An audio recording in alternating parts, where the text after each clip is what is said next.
आरव और अनन्या पक्के दोस्त थे। वो एक छोटे से शांत गांव में रहते थे जो हरी भरी पहाड़ियों से घिरा हुआ था। आरव एक बहादुर लड़का था, हमेशा एडवेंचर के लिए तैयार। चमकती आंखों वाली अनन्या पजल्स और मिस्ट्रीज सुलझाना पसंद करती थी। दोनों के दिल में एडवेंचर की प्यास और दया का भंडार था। एक तपती गर्मी की दोपहर, दोनों दोस्त गांव के किनारे खेल रहे थे। सूरज उन पर आग बरसा रहा था जब वो एक शरारती तितली के पीछे भाग रहे थे।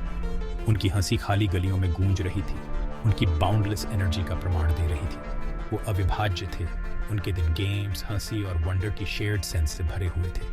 अचानक तितली गांव के किनारे एक डिलैपिडेटेड कुएं की ओर उड़ गई।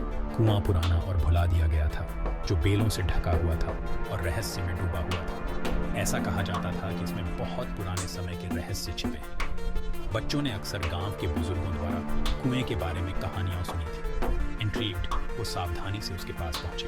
उनकी आंखें क्यूरियोसिटी से चौड़ी हो गई। कुआं शांत खड़ा था। उसका पत्थर का किनारा मॉस और क्रीपर्स से ढका हुआ था। हवा में रहस्य का एहसास था, जिससे बच्चों ने अपनी सांस रोक रखी थी। उन्होंने कुएं के जादू की फुसफुसाहट सुनी थी, उसकी गहराई में फुसफुसाते हुए विशेस की। जब उन्होंने उसकी डार्क डेप्थ्स में झांका तो उनके अंदर एक नर्वस एक्साइटमेंट घूम गई। What do you think is down there? Ananya ने फुसफुसाते हुए कहा। उसकी आंखें आश्चर्य से चौड़ी हो गईं। हमेशा की तरह बहादुर आरव ने एक छोटा सा कंकड़ उठाया और उसे कुएं में फेंक दिया। उन्होंने गौर से सुना, लेकिन केवल बर्ड्स की दूर से चहचहाहट की आवाज आई। Maybe it's just an old well, Aarav ने बहादुर बनने की कोशिश करते हुए कहा। लेकिन जैसे ही वे जाने के लिए मुड़े, कुएं के नीचे से एक फीकी सी चमक उनकी आंखों में पड़ी।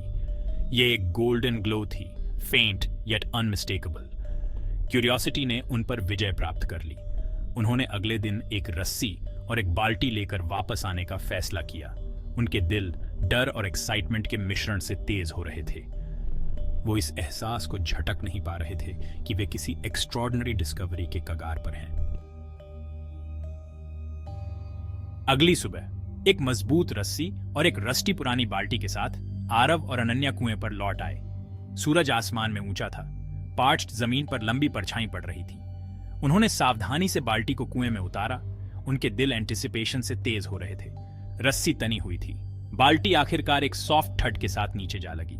जैसे ही उन्होंने धीरे धीरे बाल्टी को ऊपर खींचा, उनकी आंखें अमेजमेंट में चौड़ी हो गईं। वहां मिट्टी और पत्थरों के बीच एक छोटी सी सुनहरी चाबी पड़ी थी।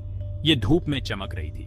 इसकी इंट्रिकेट नक्काशी एक पास्ट एज की ओर इशारा कर रही थी।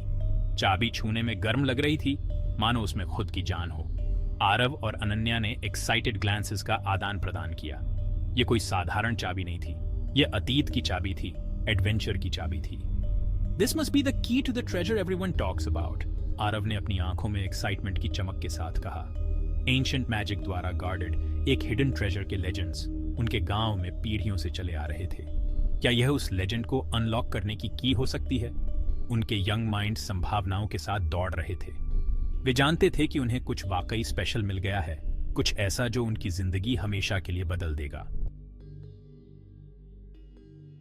गोल्डन की को केयरफुली पकड़े हुए आरव और अनन्या पुराने बरगद के पेड़ के नीचे अपने फेवरेट स्पॉट की ओर भागे। यह उनका सीक्रेट प्लेस था, जहां वे सीक्रेट शेयर करते थे और अपने ड्रीम्स देखते थे। उनका मानना था कि पेड़ में एंशिएंट विजडम है, इसके पत्ते भूली हुई कहानियों के साथ रस्टलिंग करते हैं।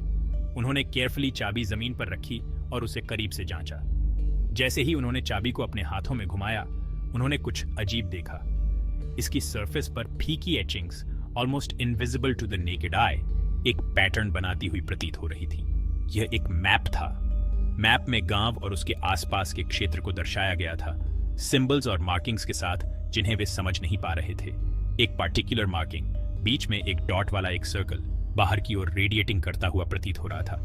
देखो, अनन्या ने कहा। उसकी उंगली चाबी पर लाइंस को ट्रेस कर रही थी। यह मैप हमारे गांव को दिखाता है और यह सिंबल, मुझे लगता है कि यह जंगल के किनारे वाला पुराना मंदिर है। पुराना मंदिर जो अब खंडहर में तब्दील हो चुका है। एक और जगह थी जो रहस्य में डूबी हुई थी। क्या यह वह जगह हो सकती है जहां ट्रेजर छिपा था? उनके दिल एंटिसिपेशन से तेज हो रहे थे, क्योंकि वे मंदिर की ओर चल पड़े। आरव के हाथ में गोल्डन की कसकर जकड़ी हुई थी।